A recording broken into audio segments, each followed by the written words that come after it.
Welcome student to the second part of the chapter that we were doing, that was evolution of computers. So today we will be going through the generation of computers and the characteristics of computer and the limitations, right? So before getting started, let me clear one other thing. Many of you are texting me and have a complaint of the app is not working properly and you're not getting the videos on time and you're having problem in going up to the video. So student, I urge you to please subscribe the channel, and after that your all the worries will be over, right? Because as and when I will upload the lesson, you will get a notification and it will be easy for you to access up the video. So once and for all, I urge you to subscribe it and all your problems will be resolved, right? So let's get started. So today we will go through the generations of the computer, and in that we have 5 generations timely wise, from 1940 to 56, 56 to 63, 64 to 71, 72 to present, and present and beyond, right? So let's go on one by one. So student, in the first generation of computer, what we will be reading is, we will be reading how they were based on, what they used to store the data, and how the input was being provided, how the output was being displayed, right? And the examples of the computer, right? So let's get on. So students, the first generation computer, they were based on the vacuum tubes, right? They were based on the vacuum tubes. And for storing of the data, they use the magnetic tapes, okay? And these computers, they relied on the machine language, right? And what for they relied on the machine language? To perform any operation, right? And so that they can solve the the program that are assigned to it, correct? And moreover, they can solve only one problem at a time. So this is the limitation of the first generation computer, okay? And if we talk about the input, so the input, it was based on the punched card, okay, and paper tapes, correct? And after providing the input, we need the output, right? So for output, the output was displayed on printouts, okay? The output was displayed on printouts. And if we talk about the size, they were very very big in size, large in size, and they consume a large amount of energy, okay student? So if we talk about the example of the first generation computer, so what will be the example of it? So the example of first generation of computer is UNIVAC, ADVAC, ENIAC, okay, ENIAC, UNIVAC and ADVAC. So these are the 3 examples that you can learn. What are they? UNIVAC, ENIAC and ADVAC. Now comes the second generation of computer. So the second generation of computer, it starts from the time period that is 1956 to 1963. Okay, 1956 to 1963. So as the first generation of computer, they use the vacuum tubes, right? So here in the second generation of computer, the second generation computer use transistors, right, in place of vacuums, okay? And they relied on the magnetic tapes, okay? And during this time period, the language that were being came into existence and were being programmed, they were like Fortran, COBOL, okay? So these are the basic language that came into existence in this generations, right? Okay. And for the input purposes, the punch card and the paper tapes that were used for the input as an input device, and for the output, the printouts were being used, okay? The printout are used for the output purpose, okay? So if we compare the first generation computer and the second generation computer, so the first generation computer, as compared to that, these are faster, cheaper, smaller, and they were much more efficient than the first generation computers, okay? If we talk about the example, they are IBM 350 and IBM 1400, right? Now let's get on to the third generation computer, that is from 1964 to 1961, right? So student, in this, integrated circuits were used, okay? In the first one, what was used? vacuum. Second what was used? In the second generation of the computer, they use the transistors, right? So in the third generation, what they use? IC, right? Integrated circuits. So in third generation computer, integrated circuits that were being used as a main technology, right? And magnetic disks were used for the storage purposes. Okay, and the language that were that came into use during this time, they are the Pascal, RBG, right? And if we talk about the size and storage capacity and the accuracy and the speed of the computer of this generation, so this generation the computer, they were very small in size and they had a huge storage capacity as compared to the previous ones, okay, previous generation of computers, and the calculating speed is very high, and they were reliable, okay, much more reliable also, right? And if we talk about the example of this generation of computers, they are like Apple one, okay, IBM system 360, right? So these are the example of the third generation computer. Okay, students. Now next comes the fourth generation computer, right? So the fourth generation of computer, it's from 1972 to present, okay, 1972 to present. So in this fourth generation of computer, the third generation they use the IC. So in the fourth generation of computer, they use VLSIC, okay, very large scale integrated circuits, okay, they were called the microprocessor, okay, so they are called the microprocessor. And if we talk about this data storage, so they use a high capacity magnetic disk, and the input that was being provided like the one we do in the form of, we provide the input through keyboard, through mouse, through scanners, right?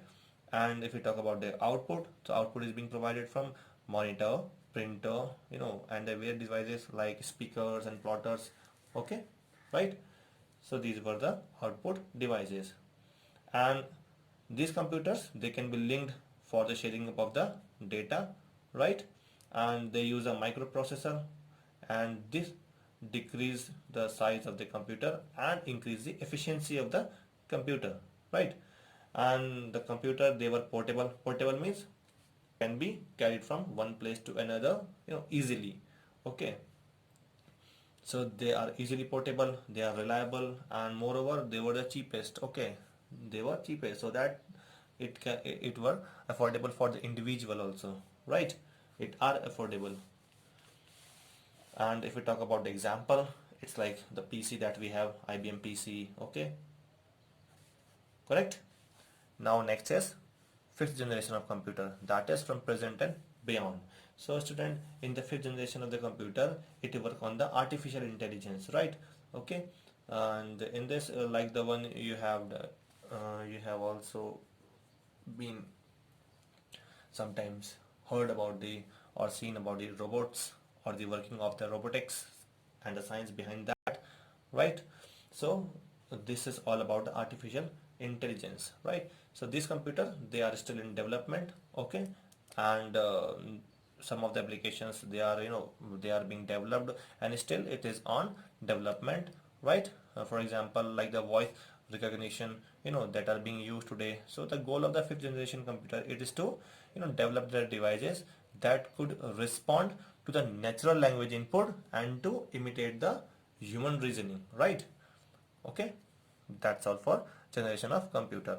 Now next is the characteristics of computer. So computer, it has various characteristics which make it a much more usable machine for the individual and the organizations, right? So the first one is the speed.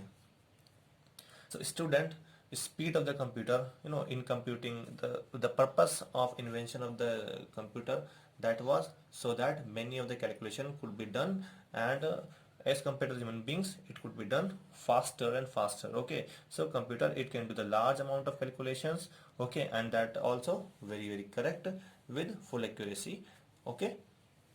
Next is accuracy. Accuracy, what does accuracy means? Accuracy means the degree of perfection, okay, how correct the information is being processed. So if we talk about the computer, it don't commit an error if in the form of input any, if in the input any error is there, then only the possibility of error can be there in the output. Otherwise it will process the data accurately, right? Now third is the reliability.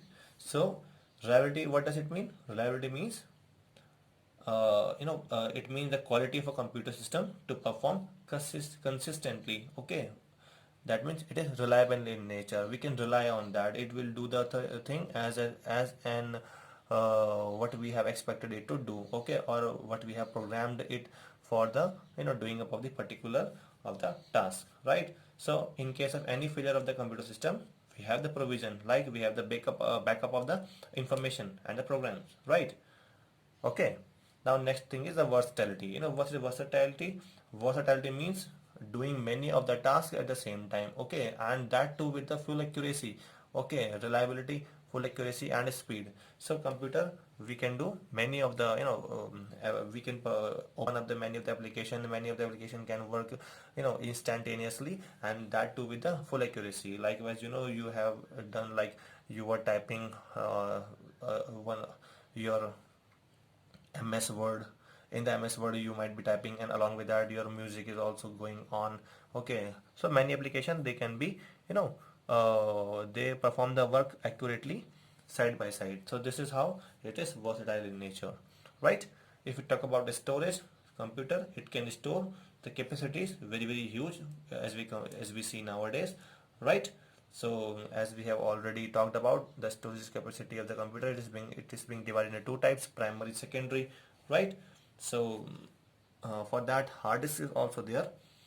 Okay, and it can also store the large amount of data, right? So it depends upon the user choice. Okay, it depends upon the user choice, the amount of storage capacity of the hard disk.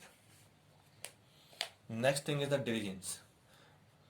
What does diligence means? Diligence, it means for example, a student from working out on the same work from morning to evening, we will be bored, we will be we will be having tiredness, right?